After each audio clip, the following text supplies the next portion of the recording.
रात तुम उठे हो पर अपनी बॉडी को हिला नहीं पा रहे हो। आंखें खुली है पर तुम्हारे आसपास कुछ अजीब और डरावनी चीजें महसूस हो रही है।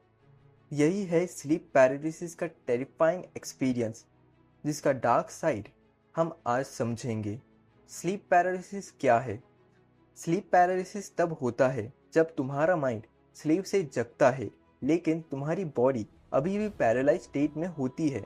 ये रैम स्लीप के ट्रांजिशन के दौरान होता है, जब तुम्हारा ब्रेन एक्टिव होता है और बॉडी डीप स्लीप में होती है। रैम स्लीप में मसल्स शटडाउन हो जाते हैं ताकि हम अपने सपने में किए गए एक्शन को रियल लाइफ में एक्ट आउट ना करें।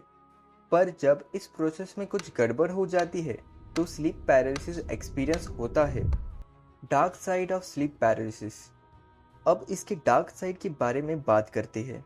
बहुत लोगों के लिए स्लीप पैरालिसिस के साथ हेलुसिनेशन भी होते हैं, जो इस एक्सपीरियंस को और ज़्यादा हॉरिफाइंग बना देती है। तुम्हें लग सकता है कि कोई तुम्हारे ऊपर बैठा है या तुम्हें दबा रहा है, या फिर तुम्हारे रूम में कोई शैडो फिगर खड़ा है जो तुम्हें देख रहा है। तुम्हें अजीब सी आवाज़ें सुनाई दे सकती है, बॉडी को मूव नहीं कर पाओगे। मुझे लगा एक शैडो फिगर मेरे बेड के पास खड़ा है पर मैं कुछ कर नहीं पा रहा था।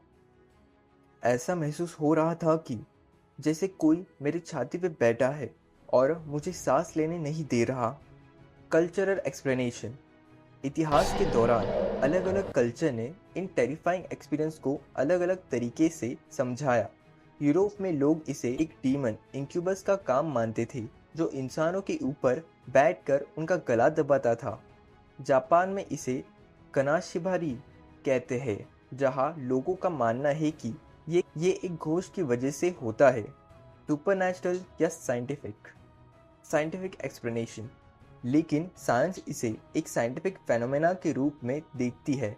स्लीप पैरालिसिस एक ग्लिच है तुम्हारे स्लीप साइकिल में, जब तुम्हारा ब्रेन जगता है लेकिन बॉडी तब तक फुली अवेक नहीं होती है।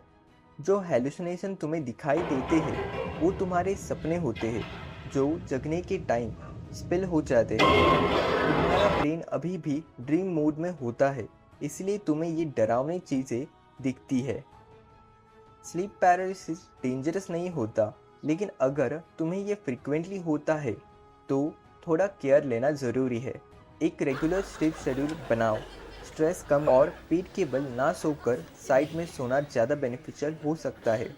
इस चीज़ को रोका नहीं जा सकता, इसकी फ्रीक्वेंसी रिड्यूस की जा सकती है। पैरालिसिस एक अजीब और डरावना फेनोमेना है, लेकिन इसके बारे में समझाने के बाद तुम्हें ये थोड़ा नॉर्मल लग सकता है।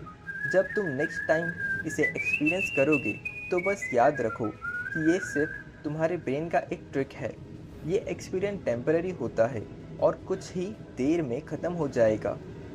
अगर तुम्हें कभी स्लीप पैरालिसिस का एक्सपीरियंस हुआ है तो कमेंट सेक्शन में अपनी कहानी ज़रूर शेयर करो। और अगर वीडियो पसंद आया हो तो लाइक, शेयर और सब्सक्राइब करो।